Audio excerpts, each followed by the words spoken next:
Hello mga pursa, panibagong repair. Lagyan natin sa DC sa 10 volts yan. I-check muna natin dito ang supply ng dito, ang out ng panel. Yan. Solar nya yan. Meron. Try muna natin dito naman sa kuan nya, parallel connection nya. Dito, try natin. Baliskad. Ayan, meron meron pumapasok. Ayan, 3 volts. Siyempre dito ang connection sa wire nya, check natin dito. Yan, dito. Yan, ito ang problema niya mga persaw. Yan, naputol siya. So sukatin muna natin ang voltahe kung meron ba ditong may supply ba dito. Yan, check muna natin wait lang. Check muna natin ang kabila nya. Okay, meron.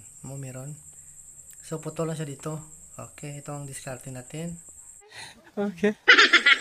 Ayan, initin natin ang ating kuan, soldering iron. Painitin. Ayan, lagyan tanggalin natin ang kuan niya, rubber. Yan, lagyan ng lead. Siyempre, pag lagyan natin ng lead dyan, doon naman sa kabila. Okay, lagyan dito. At saka sa kabila naman, lagyan din.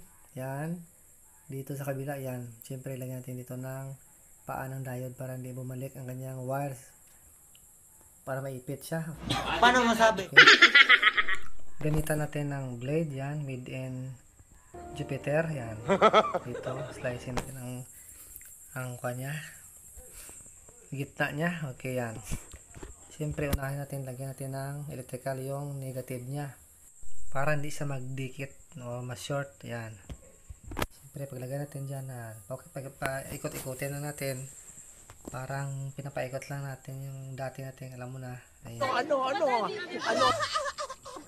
Yan, pag-ikot mo lang, sabay, ayan. Press mo pa ilalim, yan. Ikot-ikutin mo lang, okay. Yan, okay. Pag ikot mo yan, ilock mo siya. Yan, para pag next naman, lagyan natin sa kabila ulit ang positive nya. Yan. Siyempre, lagyan natin ng lead ang positive nya doon sa naputol. Yan Yan, dito ulit.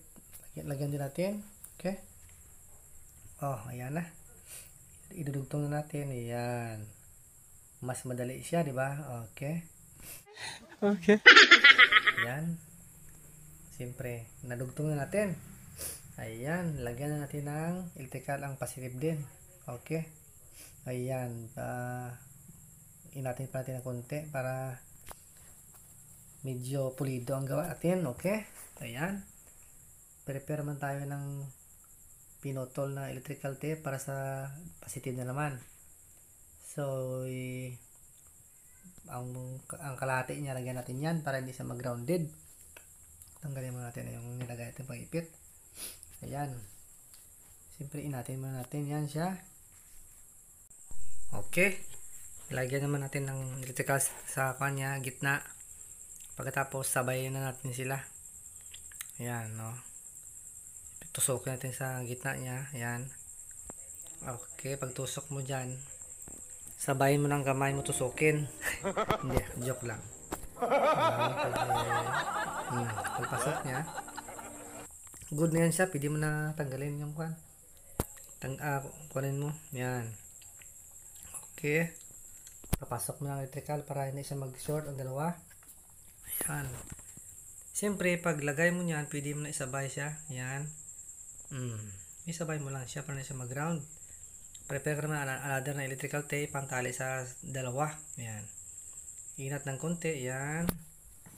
Okay. Pag inat mo, isabay mo ang dalawa.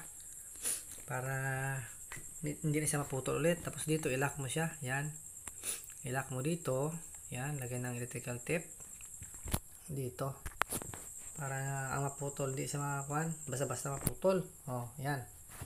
Dito, stickluan mo dyan. Para okay. Stickluan. Siyempre, itry na natin kung okay na ba ang na-repair natin. Sana gumana yan siya. Yan. Mag-red siya. O, yan. O, nag-red siya. Ibig sabihin, nag-charging siya. Yan, okay. Thank you very much for watching.